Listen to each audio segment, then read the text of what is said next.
তারেক রহমান সাহেবের সরকার মাত্র ৪ মাস হলো ক্ষমতায় এসেছেন। এরই মধ্যে একের পর এক দুর্ঘটনা ঘটে চলেছে। প্রকৃতি সরকারকে স্বস্তি দিচ্ছে না। ঝড়, বৃষ্টি, বন্যা, বাদল। এতে করে সরকারের যে অর্থনীতি, ইকোনমি, এটি মারাত্মকভাবে ধসে পড়ছে। এরপর মানুষ্য সৃষ্ট কিছু জটিলতা। প্রতিটি মানুষ যার যার অবস্থানে থেকে তার লোভ, লালসা, কামনা, বাসনা প্রায় প্রতিটি জিনিসই এক্সট্রিম অশ্লীলতা, এক্সট্রিম নির্মমতা এই পর্যায়ে তারা নিয়ে গেছে। যেমন ধরুন আমাদের সমাজে চাঁদাবাজি, তারপরে লুটতরাজ, ডাকাতি সবসময় ছিল। এমনকি ইনুস জামানাতে ছিল, শেখ হাসিনার জামানাতে ছিল। কিন্তু গত ৪ মাসে চট্টগ্রামে একের পর এক যে ঘটনাগুলো ঘটছে, সিলেটে যে ঘটনা ঘটছে, বরিশালে যে ঘটনা ঘটছে, ঢাকা শহরের মোহাম্মদপুর, উত্তরা, সায়দাবাদ, কারওয়ান বাজার থেকে শুরু করে বিস্তীর্ণ এলাকাতে যা কিছু ঘটছে, এর সবকিছুই মনে হচ্ছে মানুষ্য সৃষ্ট গজব। এত নির্মম, এত অসহায় সমাজ আমরা কখনো দেখিনি। যেখানে মানুষ আক্রমণ করে থানা ভেঙে ফেলছে এই গত ৪ মাসে। যেখানে কোনো একজন আশ্রয় প্রার্থীকে বাঁচানোর জন্য পুলিশ তাকে এনে থানাতে রেখেছে। সেই থানা সিলেটে আক্রমণ করে তারপরে থানার যে টিনের চাল খুলে সেখান থেকে আসামিকে বের করে নিয়ে গেছে। বা বের করে নেয়নি, কিন্তু টিনের চাল খুলেছে। আমরা খবরটা দেখেছি, ডিটেলস আমি এটা বলতে পারবো না। কিন্তু এই সকল ঘটনা মানে থানা আক্রমণ করেছে, চারিদিকে লোকজন ঘেরাও করে আছে, এরপরে লোকজন থানার উপরে উঠে গেছে, টিনের চাল খুলে নিয়ে গেছে, এতটুকু পর্যন্তই থাকেন না কেন, পিলে চমকে যাবে। এরপরে আরেকটি জায়গাতে যেখানে ঘটলো যে পুলিশের এক কর্মকর্তাকে মারধর করলো, ওসি কান্নাকাটি করলো এবং সেখানে বলা হলো যে অমুকে মেরে ফেলা হয়েছে, এরকম একটা ধোঁয়া তুলে পুরো পুলিশের যে কান্নার দৃশ্য, সে দৃশ্য সারা দেশকে নাড়িয়ে দিয়েছে। সরকারের যে অর্গানগুলো রয়েছে, সেটা এক্সিকিউটিভ, জুডিশিয়ারি এবং পার্লামেন্ট, কেন যেন এগুলোর সাথে সমন্বয় হচ্ছে না। যারা ভুক্তভোগী, সরকারি অফিসে যারা কাজকর্ম করতে যান, তারা জানেন যে কী পরিমাণ ঘুষ এবং দুর্নীতি বেড়েছে। তারপর যারা ব্যবসা বাণিজ্য করেন, তারা খুব ভালো করে জানেন যে পেট চালাতে, সংসার চালাতে, অফিস চালাতে তাদের কী পরিমাণ কষ্ট করতে হচ্ছে। এরই মধ্যে নির্বাসিত, তারপর ক্ষমতা থেকে উচ্ছেদ হয়ে যাওয়া এবং নিষিদ্ধ সংগঠন আওয়ামী লীগ এবং তার সভানেত্রী এবং একই সঙ্গে তার যারা বড় বড় নেতা রয়েছেন, তারা যে ভাষায় দেশের বাইরে থেকে, দেশের ভেতরে থেকে তারা যে ভাষায় কথা বলছে, এটা অনেকটা সেই পূর্ব বাংলার সর্বহারা পার্টির মতো করে। আমি ৮১-৮২ সনের দক্ষিণ অঞ্চলের কথা জানি। সর্বহারা গ্রুপের লোকজন চিঠি দিতেন, আমরা তোমাদের বাড়িতে আসছি, এত টাকা রেডি রেখো। তো এই চিঠি নিয়ে থানায় গিয়ে, কোথাও গিয়ে কোনো মানুষ সাহায্য পাবে এই আশাই তারা করতো না, এবং পুরো বাড়িতে এটা মরণ কান্না শুরু হতো। বিশ্বাস করেন, আওয়ামী লীগের অনেকগুলো সাইবার গ্রুপ তৈরি হয়ে গেছে, যাদের কাজই হলো সেই বিভিন্ন রকম ভয়ঙ্কর সব ছবি প্রোফাইলে দিয়ে হোয়াটসঅ্যাপের মাধ্যমে, তারপর বিদেশি নম্বর ব্যবহার করে বিভিন্ন মানুষকে টেলিফোন করা। টেলিফোন করার আগে সে পরিচয় দেয়, আমার নাম অমুক, আমি সাইবার কমান্ডার, সেক্টর নম্বর অমুক, বা আমি 24 কি যোদ্ধা, এরকম কিছু একটা নাম দিয়ে মানে ভয়ঙ্কর সব 24-এর গেরিলা কমান্ডার, প্ল্যাটুন নম্বর 6 বা প্ল্যাটুন নম্বর 7 বলে একটা মেসেজ দিল, আপনার কোড নম্বর 0011 0011 এই আপনার কোড নম্বর। এখন আপনি কিছু বুঝতেছেন না যে একটা অদ্ভুত ছবি আসছে, 0011 অমুক বলছি ইত্যাদি ইত্যাদি কিছু না। এরপর আপনাকে একটা ফোন দিল, ফোন দিয়ে সে যা ইচ্ছে তাই বলে গেল। এখন আপনি যদি একজন এসপি হন, ডিসি হন, আপনার তো একটা পরিবার আছে। আপনি যে কোনো মন্ত্রী হন, এমপি হন, আপনার একটা পরিবার আছে, পরিজন আছে। এইভাবে প্রতিদিন ম্যাটিকুলাসলি বহু মানুষের জীবন হারাম করে দেয়া হচ্ছে। ফলে কি হচ্ছে, সব কথা সবাই শেয়ার করেন না, সব কথা সবাইকে বলেন না, কিন্তু যে যার অবস্থানে বসে একটা আতঙ্কের মধ্যে তারা পড়ে গেছে। দ্বিতীয়ত, জামাত এবং এনসিপি তাদের আচার এবং আচরণ এটি সরকারের কাছে স্বাভাবিক মনে হচ্ছে না, বিএনপির কাছে স্বাভাবিক মনে হচ্ছে না, আবার বিএনপির আচার আচরণও এনসিপি এবং জামাতের কাছে স্বাভাবিক মনে হচ্ছে না। আমরা যারা সন্দেহ করছি দূর থেকে যে জামাত, এনসিপি, বিএনপির মধ্যে একটা গোপন সমঝোতা আছে, বন্ধুত্ব আছে, এবং তারা সম্মিলিতভাবে আমি এবং মামুদের একটা দামি সরকার পরিচালনা করছে, এই যে আমাদের সন্দেহটা হয়তো অমূলক হয়ে যাবে খুব দ্রুত। কতগুলো বিষয় নিয়ে তাদের মধ্যে যে মতদ্বৈধতা চরম পর্যায়ে পৌঁছে গেছে, দূরত্ব অনেক পর্যায়ে চলে গেছে, এটি এখন ক্রমশ স্পষ্ট থেকে স্পষ্ট হয়ে যাচ্ছে। অন্যদিকে সরকারের যে সমস্ত লোকজন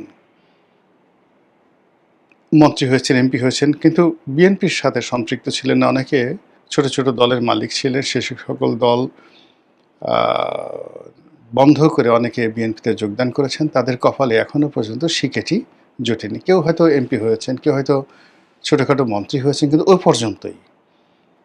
বরং তারা যেটা মনে হচ্ছে যে এই মন্ত্রী এমপি না হলে তারা এই রাজপথে মানুষের যে সহানুভূতি পেতেন, সেটা এখন বুমেরাং হয়ে গেছে। এখন লোকজন তাদেরকে দেখলে বিএনপির দালাল বলে, বিএনপির পাঁচাটা বলে, বিএনপির নাপিত বলে, বাংলা কথায় তা বারবার অফ বিএনপি, যে বিএনপির নাপিত আবার কি জানো তেন না, চুল কামায় না। বিএনপির কি কামাইলে মানুষ কি নাপিতে গালাগালি দিতে পারে, বাঙালি সেই অভ্যাসটা মানে বোঝার চেষ্টা করেন। এখন যেখানে একটা 9, 10 তারপরে ইন্টারমিডিয়েট পড়া ছেলে মেয়ে প্রকাশ্যে এসে কি গালাগাল দিচ্ছে, কাজী বিএনপির নাপিত বলতে কি বুঝায়, এইভাবে ইন্টারনেটে এসে বাইরে এসে অসংখ্য লোক নানা রকম গালাগালি দিয়ে এই যারা সরকারের সঙ্গে যুক্ত হয়েছে তাদেরকে মানসিকভাবে বিপর্যস্ত করে ফেলছে। ফলে সরকারের ভিতরে যে সকল বন্ধু সরকার যাদেরকে মনে করেছিল তাদের মধ্যে দূরত্ব তৈরি হয়েছে, অনেকেই সরকার থেকে পদত্যাগ করার, এমনকি আলাদাভাবে রুমিন ফারহানা হওয়ার তারা চেষ্টা করছেন, সাহস পাচ্ছেন না, বাট তারা চেষ্টা করছেন। অন্যদিকে প্রধানমন্ত্রীর পদে আছেন জনাব তারেক রহমান সাহেব, তিনি তার মতো একটা স্বাভাবিক জীবনযাপন করছেন, সারা বাংলাদেশ ঘোরার চেষ্টা করছেন তার বাবার মতো। তার বাবা হেলিকপ্টারে যেতেন, তিনি লাল বাসে করে যাচ্ছেন, সঙ্গে তার স্ত্রী মহোদয়া যাচ্ছেন। তারপর বাস থেকে নামা, প্লেন থেকে নামা, এরপর কোনো একটা অনুষ্ঠান করা, সেখানে তার সঙ্গে তার স্ত্রীর যে একটা রসায়ন, এটা আবহমান বাংলায় মানে অনেকটা শিরি ফরহাদ, লাইলি মজনু এরকম মহাকাব্যের মতো মনে হলেও যাদের চোখ জ্বলে, যাদের অন্তর জ্বলে, যারা সারা দিন বউয়ের সাথে ঝগড়াঝাটি করে, বউকে পাত্তা দেয় না, বউ আবার তাদেরকে পাত্তা দেয় না, নিজেরা ঘুষাঘুষি করে, বউ খামচি দিয়ে ধরে, জামাই আবার বউয়ের চুল ধরে টানাটানি করে, এরকম লোক তো আমাদের দেশে অনেক আছে না, অনেকে আছে। তাদের যে কি হিংসে হচ্ছে বলার মতো না। যে এটা একটা কাজ হলো, প্রধানমন্ত্রী সব কী শুরু করেছে, এটা কি আমেরিকা নাকি এটা ইউরোপ? বাংলাদেশে কি আমাদের ইজ্জত নেই? আমরা এখানে মালহামা করতে পারি, আমরা এখানে অনেক কিছু করতে পারি, মোতা বিয়ে করতে পারি, আমরা বিভিন্ন জায়গাতে যেতে পারি, কিন্তু এইভাবে বিয়ে করা বউ নিয়ে মানুষের সামনে হাত ধরতে লজ্জা করে না প্রধানমন্ত্রীর? আমাদের মতো তারা এইভাবে যদি অবগুণ্ঠনধারী হতো, পর্দার আড়ালে সব কিছু করতো, সেটা যেভাবে করুক না কেন, আমরা তো সব কিছুই যে স্ত্রীর সাথে করি, নট লাইক দ্যাট।